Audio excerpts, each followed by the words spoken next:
Alright, now that we're out of that gauntlet, otherwise known as Sand Kingdom, we're on to Lake, which is somewhat of a breather, if you will. It's quite a bit shorter, quite a bit less technical. Let's jump right in. There isn't anything too out of the ordinary when it comes to Lake Kingdom. This is quite a simple one, and it shouldn't take us too long to run through.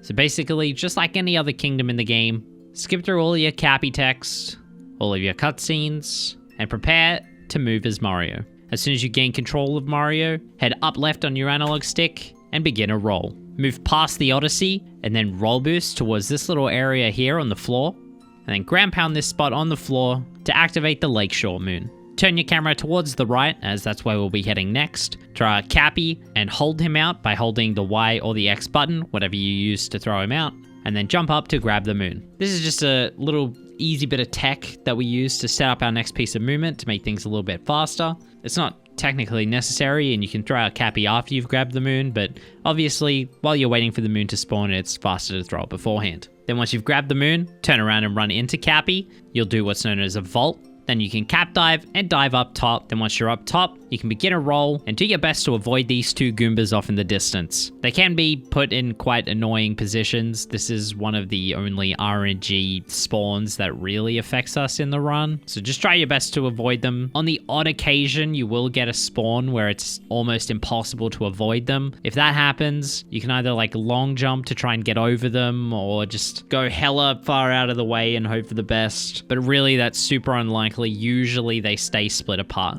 But make sure you don't roll boost too many times, so that as you approach the ledge here as Mario, you're running so that you can inevitably jump, throw out, and hold out Cappy for just a second so that he gets the maximum distance possible. Then shake your controller to home Cappy into the zipper. And I say it like that very specifically. When you throw out Cappy, if you shake straight away, he will not be able to capture things just outside of his reach. Whereas if you throw out and let Cappy reach the very edge of his range before shaking your controller, you can capture things just a little bit further away. Once you've captured the zipper, unzip the zipper, of course. Then once you pop out as Mario, head towards this little alcove area and grab the moon. It should be noted that if by some miracle, I guess, you've hit this point in the run and you don't have enough coins, you can activate this first coin towards your right here, and that will spawn more coins along the whole path. But that should be really used as a backup and nothing more, as obviously it is quite slow waiting for those coins to spawn. But once you've grabbed the moon,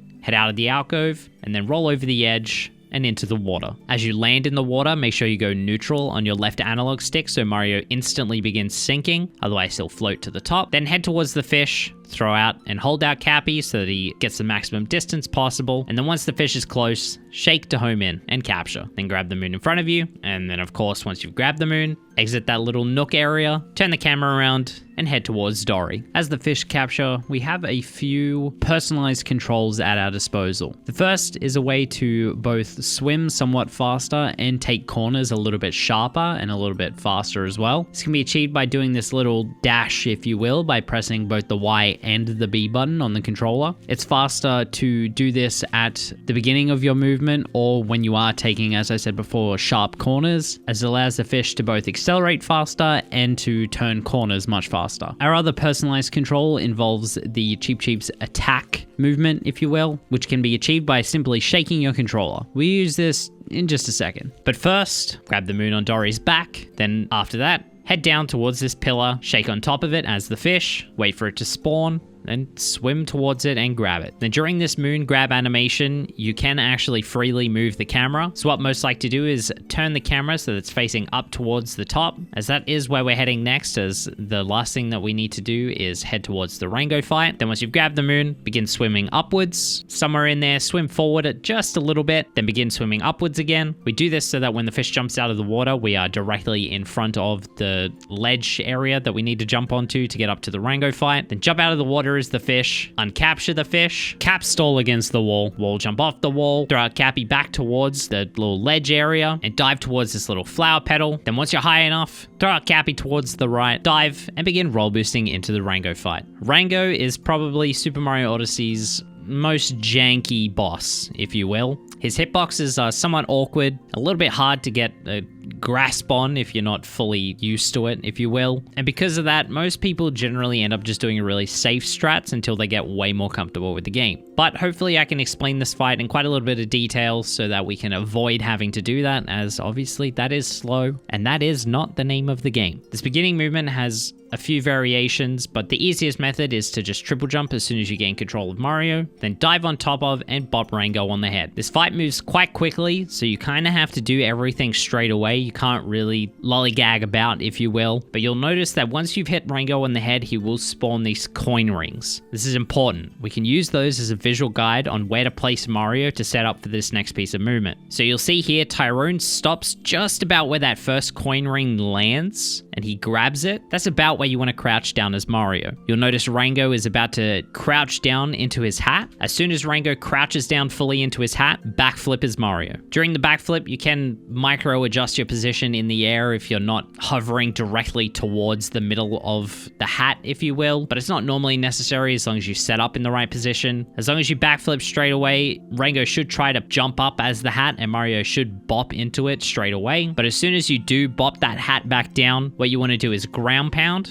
Wait just a second before inputting a jump to ground pound jump back up in the air. Then once you hit the peak of Mario's ground pound jump, throw out Cappy to stall Mario in the air. And if you time this just perfectly, Rango's head should become wide open and Mario should just instantly bop him on the head. If you're doing this exact movement and you're noticing that everything else looks perfectly fine, but Mario isn't quite hitting Rango's hitbox, and instead you're falling or Rango is doing damage to you or any of those combinations or anything else, what that normally ends up meaning is that you aren't far enough right on Rango's hitbox. So if you're looking directly at Rango, say Rango is facing the camera, Rango's right side of his hitbox, for whatever reason, is just less janky. I don't know if it's slightly taller or if it just interacts better with Mario in general. But from my observations, I've noticed that it plays a bit nicer with this entire fight movement if you sort of stick towards the right. You don't have to do this. If you stay in the middle, it's normally good enough. But if you go too far left, you can start to run into problems. This whole right side of the hitbox thing does become quite important a little bit later on in the video as we talk about improvement stuff. But for now, that's pretty much all you need to know. But anyway, after you've dealt that first bit of damage, the same thing as last time will happen.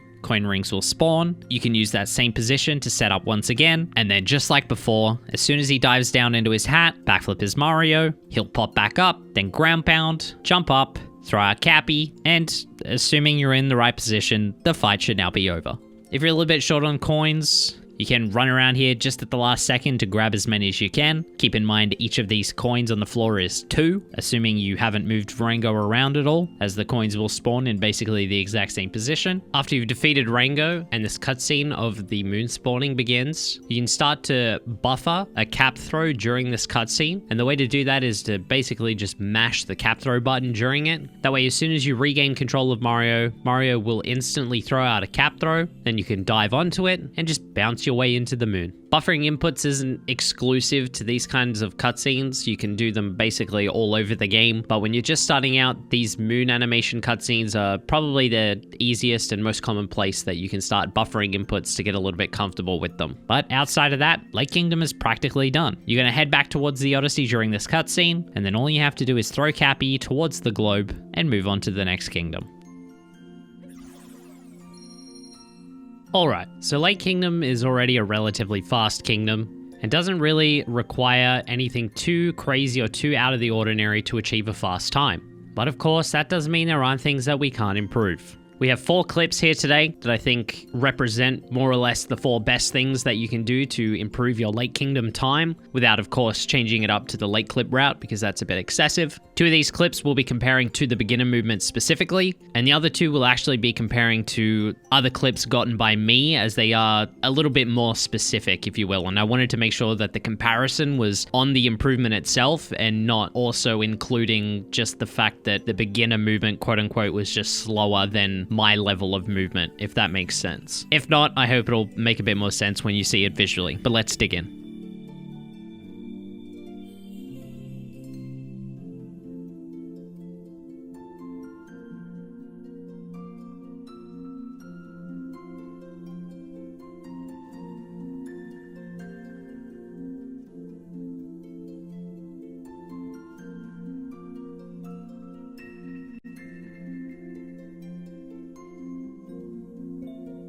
The first bit of improved movement we have is right at the beginning of the kingdom. Similarly to other kingdoms, as you get more accustomed to the playing Odyssey and speedrunning, you will be able to tell when you gain control of Mario a little bit better. You'll be able to feel out those vibrations a bit quicker and react a little bit faster. So you'll see that in my clip, I basically start rolling before the camera even sees Mario. And then the strat here is to roll over the edge and buffer a spin pound to unlock this Lakeshore Moon. This strat is probably the most difficult one that I'm showing off today, and it's probably the one that I would say you should focus on the least. It's not super important, this specific thing here. A ground pound still does fine. You're only losing like 0.5 at most or something like that, but it is just one of those improvements that you can work towards once you start getting much better. And the trick to it is to make sure that you don't let go of your trigger button for your roll until you're over the edge of the like above ledge thing. Otherwise you'll end up wall grabbing and doing all this other junk. And then the hard part is of course being able to buffer that spin pound fast enough, as you only have a fraction of a second to do so, which is why I'm saying that it's probably not necessary for most people to even bother looking into this one. But that plus some other minor improvements just in the speed of the movement, if you will, ended up netting about 2.5 seconds. So I felt like it was important enough to bring up. But again, don't do this if it's uncomfortable. It's quite difficult. I don't think I started doing this till I was like a 104 or 105. It's hard, okay? This next one is the first clip that is both me and not comparing to the beginner movement. That's because I wanted to highlight the fact that this is what is known as fish manip, and I wanted to make sure that the time save here was very specific to only doing that and not also including other time saves. So you'll notice that the movement on the right at the beginning has the camera pointing up. This is to stop the fish in the water from spawning too early, so that when we grab it, when we fall back into the water, it's directly in front of the moon and saves us a little bit of time. In the clips that I got, it ended up saving me 1.3 seconds, which is quite substantial considering it's a quick adjusting of the camera and just making sure you don't run into any Goombas.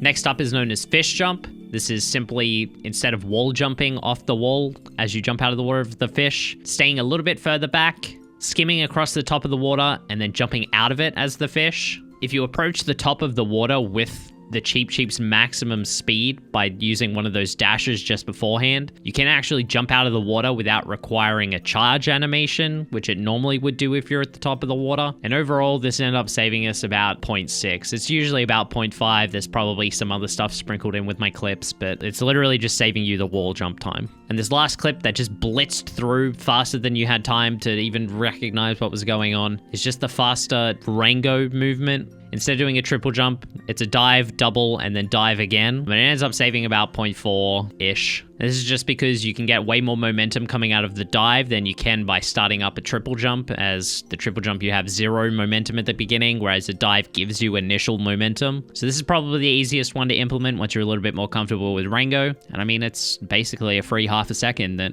you don't even have to think about. But outside of those 4 things, all you can really do to improve your Lake Kingdom is just over time, slowly but surely, improving and optimizing your own movement, just going a little bit faster every time. There isn't a whole lot we can do in Lake Kingdom to speed it up, as the kingdom is quite short and there isn't a whole lot of options when it comes to moons and whatnot. All that's left outside of these things is lake clip, but that's quite an advanced strat and isn't really recommended to most until you start pushing some of those top times. But that's it, gamers. Thank you so much for watching. I hope this was helpful in your endeavor of conquering Lake Kingdom. If you haven't already, make sure you check out the social links that are down below for both myself and Tyrone. Tyrone's been a massive help so far, and he's going to continue to do so, I imagine. There are also some links to some other resources to help you along in your Odyssey speedrunning adventure down there. Make sure you give them a look. With that all said and done, I'll see you guys in Wooded Kingdom.